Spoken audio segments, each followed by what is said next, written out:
देख सकते हैं यहाँ पीछे लाश भी जल रही है। ये परिस्थितियां हैं, ये मऊगंज की स्थितियां हैं। ये बड़ा गंभीर विषय है। प्रशासन, यहाँ के विधायक निरंतर मीटिंग, कल भी मुझे लगता है कि कोई समीक्षा बैठक की गई है। तो बैठकें तो होती हैं लेकिन उसका असर धरातल पर कहीं नहीं होता। 11,000 केबी लाइन के लटकते तार की चपेट में आए बकरी पालक की हुई मौत। मऊगंज जिले में शुक्रवार की शाम डढनी गांव निवासी बकरी पालक रामलाल साकेत बकरी चराने मऊगंज बाईपास पर आया, जहां पर हाई टेंशन तार की चपेट में आने से उसकी मौत हो गई। घटना की सूचना पर मऊगंज पुलिस मौके पर पहुंची और मामले की जांच शुरू किया। तो वहीं शनिवार को सुबह सिविल अस्पताल मऊगंज में मृतक के शव का परीक्षण उपरांत परिजनों को सौंप दिया गया है। देखा जाए तो बिजली विभाग के लाइनमैनों द्वारा लापरवाही की वजह से जगह जगह खतरनाक साबित होने वाले तार लटक रहे हैं। चिंतनीय है कि जिस लटकते हुए तार की वजह से बकरी पालक की मौत हुई, उसके संबंध में बिजली विभाग को सूचना दी गई थी। उक्त गांव में जमीन से लगभग 4 फीट की ऊंचाई पर तार लटक रहा है, किंतु बिजली विभाग द्वारा ध्यान नहीं दिया जा सका और फिर विभाग की लापरवाही का शिकार एक बुजुर्ग व्यक्ति हो गया। ज्ञात हो कि उपकरणों की कमी और मेंटेनेंस के अभाव के चलते समूचे मऊगंज विद्युत व्यवस्था खस्ताहाल है। जगह जगह टूटी हुई केबल दुर्घटनाओं को आमंत्रित कर रही है। इस हृदय विदारक घटना के कुछ घंटे पूर्व भी स्थानीय विधायक प्रदीप पटेल और जिला कलेक्टर अजय श्रीवास्तव द्वारा कलेक्ट्रेट के सभागार में खस्ताहाल विद्युत व्यवस्था सुधारने के लिए समीक्षा बैठक का आयोजन किया गया था। हालांकि यह कोई पहली बैठक नहीं थी। व्यवस्थाओं के नाम पर कई बार समीक्षा बैठक का आयोजन हुआ, लेकिन शर्मनाक है कि आज तक इन समीक्षा बैठकों का असर धरातल पर नहीं दिखा। अब देखना यह है कि कब इस दर्दनाक घटना से सीख लेते हुए मऊगंज बिजली विभाग के अधिकारियों और क्षेत्रीय जनप्रतिनिधियों को गंभीरता दिखाएंगे। यदि ऐसी घटनाओं से सीख नहीं ली गई तो इसी तरह लोगों की जान माल का खतरा निरंतर बना रहेगा। आइए सीधे जुड़ते हैं युवा कांग्रेस के जिला अध्यक्ष आशुतोष तिवारी के साथ। इस गंभीर और दुखद घटना पर क्या प्रतिक्रिया दी गई है।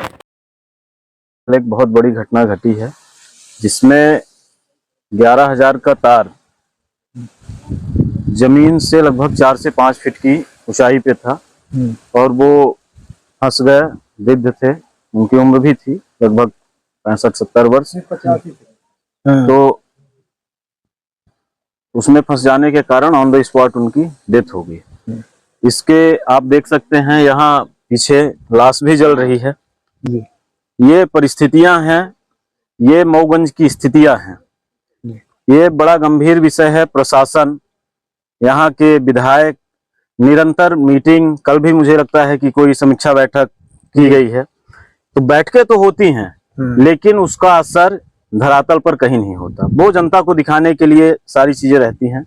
और इसमें मैं आपको एक चीज और बताना चाहूंगा।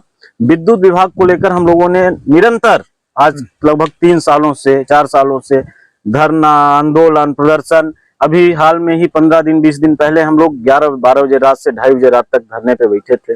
ये सामाजिक जनता के मुद्दे थे कि व्यवस्थाएं, मेंटेनेंस का कार्य कराया जाए, लेकिन इसको लेकर विद्युत विभाग बिल्कुल भी सचेत नहीं हुआ, ना उस धरने से जागा और उसके कारण आज ये परिस्थितियां निर्मित हैं। भाई मेंटेनेंस से नहीं हो पा रहा, संसाधन की कमी बताई जा रही है, इसके पीछे जिम्मेदारी देखिए, निजीकरण भाजपा सरकार कराई है। दूसरी चीज, मेंटेनेंस का जो पैसा आता है सब यही यहाँ के नीचे से लेकर ऊपर तक के सारे बैठे हुए अधिकारी कर्मचारी अपना गोलमाल करके सब सारी चीजें कर देते हैं, जिसका परिणाम जनता को भोगना पड़ता है, जो आज आप सबके सामने है। तो ये कहना चाहता हूँ कि इसकी जवाबदेही तय की जाए।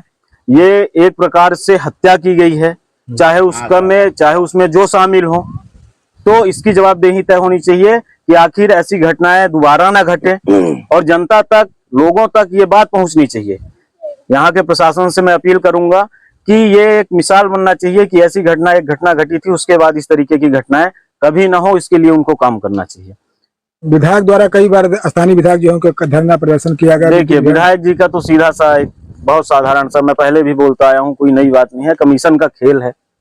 हर विभाग जहाँ वो धरने पे बैठेंगे, चीजें मैनेज हो जाएंगी, वहीं से सारी बातें खत्म हो जाएंगी। उनको जनता उनका से मतलब नहीं है, ना लोगों से मतलब है। उनको मतलब सिर्फ व्यक्ति विशेष से है या खुद से है। धन्यवाद।